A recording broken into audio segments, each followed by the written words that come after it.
kabarmu hari ini? Masih semangat? Ya harus semangat lah, jangan loyo-loyo. Yang belum semangat hari ini lari dulu ya, supaya lebih semangat lagi. Oke, hari ini kita akan melanjutkan pelajaran kita lagi dan lagi. Hari ini kita akan belajar tentang orang yang hilang. Mari kita cari orang yang hilang. Di mana orang yang hilang itu?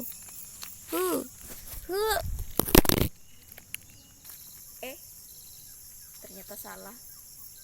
Bukan orang yang hilang, tetapi anak yang hilang. Nah, sebelum belajar tentang perumpamaan anak yang hilang, hari ini kita berdoa dulu. Nah, sebelum memulai aktivitas kita seperti biasanya belajar, maka kita siapkan dulu hati kita untuk berdoa. Dalam nama Bapa dan Putra dan Roh Kudus, amin. Tuhan Yesus yang baik, terima kasih atas berkat-Mu hari ini, sehingga kami masih diberi nafas kehidupan. Dan hari ini kami ingin belajar perumpamaan tentang anak yang hilang. Biarlah kami menjadi anak-anak-Mu yang selalu setia, dan juga kami bisa dengan mudah meminta maaf kepada orang lain, sebab Engkaulah Tuhan dan pengantara kami kini dan sepanjang masa. Amin. Dalam nama Bapa dan Putra dan Roh Kudus, amin. Oke, hari ini kita akan belajar dari perumpamaan anak yang hilang. Perumpamaan tentang anak yang hilang ini diangkat dari sebuah cerita bahwa ada seorang bapak yang memiliki dua orang anaknya. Dua orang anaknya yaitu si sulung dan si bungsu. Nah, si bungsu ini suatu hari meminta pembagian kekayaan dari bapaknya. Minta warisan ceritanya ya. Nah, ketika ia meminta warisan, bapaknya ini memberikanlah warisannya kepada si bungsu. Setelah mendapatkan warisan dari ayahnya, si bungsu ini pamitlah ia. Katanya sih pergi untuk berbisnis, pergi untuk mencari peruntungan, pergi untuk bekerja dengan modal yang ayahnya berikan itu, dari sebagian harta kekayaan ayahnya. Nah, ternyata ketika ia ada di tanah perantauan sana, ada di tempat lain di luar kota sana, ia menghambur-hamburkan harta itu dan berfoya-foya. Ia bersenang-senang membeli apa saja yang ia inginkan, membeli makanan apa saja yang ia ingin makan, lalu mentraktir siapa saja yang ia jumpai, lalu pergi ke karaokean, klub-klub malam dan sebagainya, tempat-tempat yang tidak baik. Dan ia juga lupa berdoa dan bersyukur. Nah, ketika lama-kelamaan karena dipakai terus, ya habislah harta warisan ini, ya kan? Tidak dikembangkan dan juga tidak digunakan hal-hal yang positif, tidak digunakan untuk modal usahanya tadi. Nah, maka bangkrutlah ia, habislah hartanya ini, dan di tempat orang sana ia menjadi gelandangan. Tidur di pinggir jalan, makan apa yang orang lain beri, atau mungkin dari apa yang orang lain buang. Suatu ketika ia punya pekerjaan. Pekerjaannya ini adalah memberi makan babi. Nah, ada majikannya mempekerjakan ia untuk memberi makan babi karena ia tidak punya pekerjaan dan butuh makan. Tetapi apa yang terjadi? Ia tidak dikasih makan oleh majikannya. Karena kelaparan, ia makanlah makanan babi itu. Kasihan banget kan? Makanya kalau sama orang tua tuh jangan durhaka ya. Terus kalau ada itu jangan boros-boros ya. Nah, lama kelamaan ia mengalami penderitaan, ia mengalami hal-hal yang tidak diinginkan, tidak enak dan menderita ini tadi, maka ia merindukan suasana rumahnya. Di rumah sana papahku serba ada, makanan tidak pernah kekurangan, apa yang ingin dimakan itu ada, lalu yang masak itu banyak sampai tidak memasak karena banyak pembantunya, lalu makanannya selalu siap ada di atas meja, tidak lagi bertani, tidak lagi berburu, tidak lagi berkebun ya. Ia berpikir seperti itu. Ia merindukan suasana rumahnya yang damai, tentram dan sejahtera. Tetapi di sisi lain ia juga masih punya urat malu. Malulah, kan habis minta harta warisan, sudah haknya ibaratnya sudah habis, masa pulang lagi, ya kan? Tetapi ia mulai merendahkan hatinya, ia mengakui bahwa ia salah, ia menyesali segala dosa-dosanya ini tadi, dan ia walaupun malu tapi nekatlah meminta maaf dan memohon kepada ayahnya. Tapi dia tahu diri juga, dia berencana pulang bukan untuk menjadi anak ayahnya lagi, menjadi si bungsu yang dimanja seperti dulu. Ia ingin pulang, ingin setidaknya bekerja dengan ayahnya, menjadi salah satu budak ayahnya. Budak artinya jadi tukang kebun kah, jadi supir kah di rumah, atau jadi tukang siram tanaman kah, terserah. Yang pasti ia ingin bekerja bersama ayahnya di rumah. Ia tidak ingin lagi menjadi anak yang manja. Nah, ketika ia sudah mulai menyesali dan juga mau nekat pulang, ia pulang dulu. Apa yang terjadi nanti, entah ditamparkah oleh ayahnya, entah itu diusirkah, entah itu dipukulkah, tapi yang ia tahu bahwa ayahnya pasti menyayanginya dan mau mengampuni dia, karena dia anaknya. Biar gimana pun ya kan, ya tetap anaknya. Nah, jadi ia pulang dan sampai di rumah, realita menunjukkan tidak separah ekspektasinya ya. Realitanya adalah ternyata dari kejauhan dia sudah datang, ayahnya menyambutnya. Ayahnya sangat senang, ayahnya sangat gembira karena ia pulang. Walaupun pulang dalam keadaan ya kurus, kering, kusut, kusam, tidak terpelihara, ya seperti gembel ya.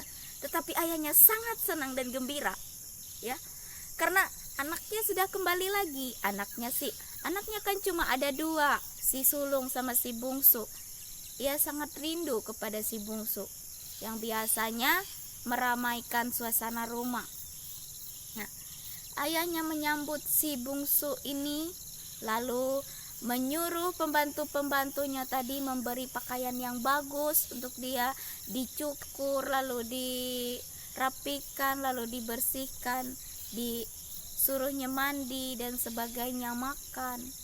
Nah, akhirnya si bungsu tadi setelah jadi gembel tadi ya jadi ganteng lagi ya. Nah, ketika itu juga datanglah si sulung dari kebun. Proteslah si sulung ini ya. Sulung berkata, "Ayah, dia kan sudah menghabiskan haknya. Harta warisan yang ayah berikan kan sudah dihabiskan olehnya. Kenapa ayah masih menyambut dia pulang?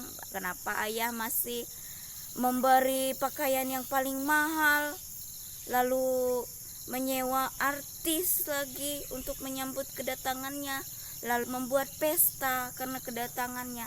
Harusnya kan ayah marah karena ia di sana berfoya-foya menghabiskan uang," kata si sulung ya kan. Cari uang kan susah. Tapi ayahnya berkata apa?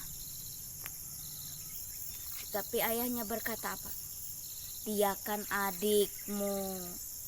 Masa adikmu mau kamu buang kemana?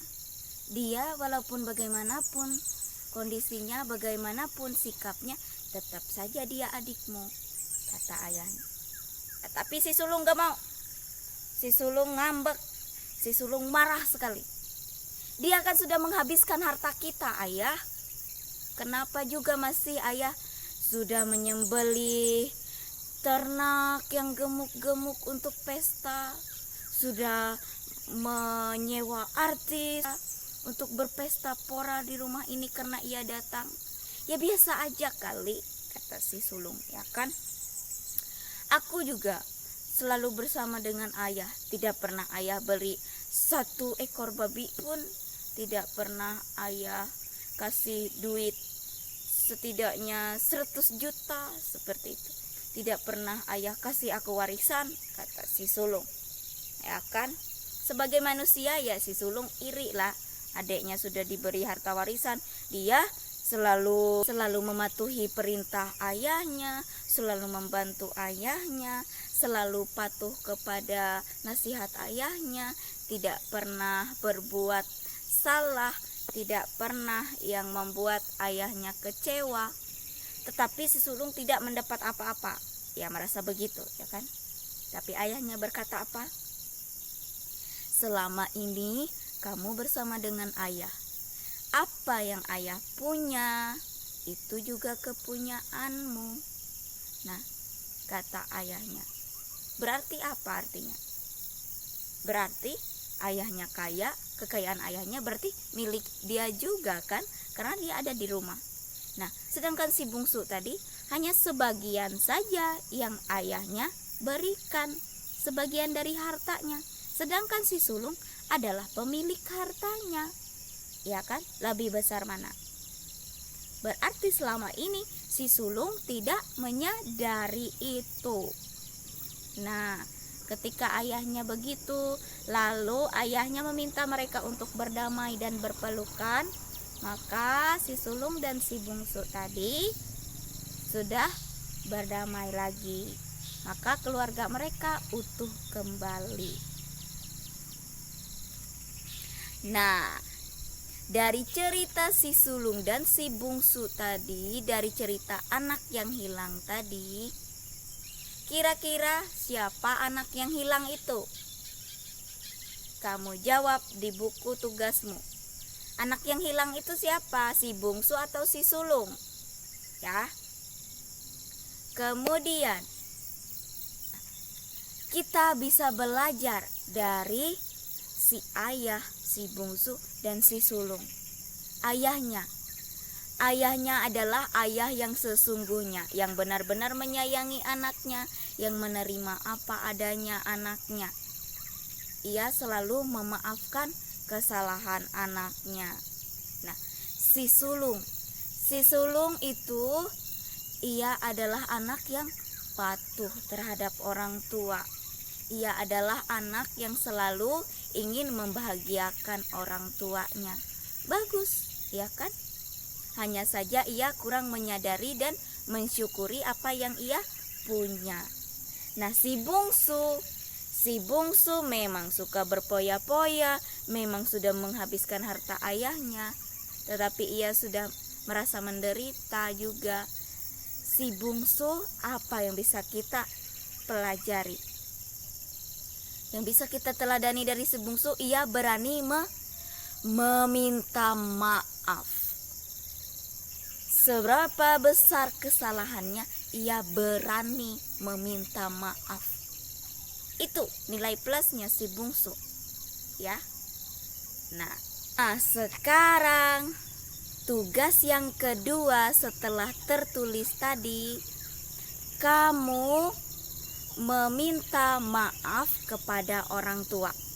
Entah apa kesalahanmu yang biasa kamu lakukan, atau hari ini kamu melakukan kesalahan, meminta maaflah kepada orang tuamu, atau kepada adik atau kakak, saudara-saudaramu meminta maaf lah ya. Buat dalam satu video kamu mengakui kesalahan dan meminta maaf. Oke, itu saja tugasnya untuk hari ini. Dan kita tutup pelajaran kita dengan berdoa. Dalam nama Bapa dan Putra dan Roh Kudus. Amin. Tuhan Yesus yang baik, terima kasih atas teladan perumpamaan tentang anak yang hilang yang telah kami pelajari hari ini. Ajarlah kami menjadi anak-anak-Mu yang selalu mengakui kesalahan dan tidak segan-segan serta tidak takut untuk meminta maaf kepada siapapun. Sebab Engkaulah Tuhan kami kini dan sepanjang masa. Amin. Dalam nama Bapa dan Putra dan Roh Kudus. Amin. Oke, go semangat untuk melaksanakan tugasnya hari ini. Jangan lupa selalu berdoa dan bersyukur. Dan ingat selalu mengatakan tolong, terima kasih, dan maaf. Oke, Tuhan Yesus memberkati. Bye-bye.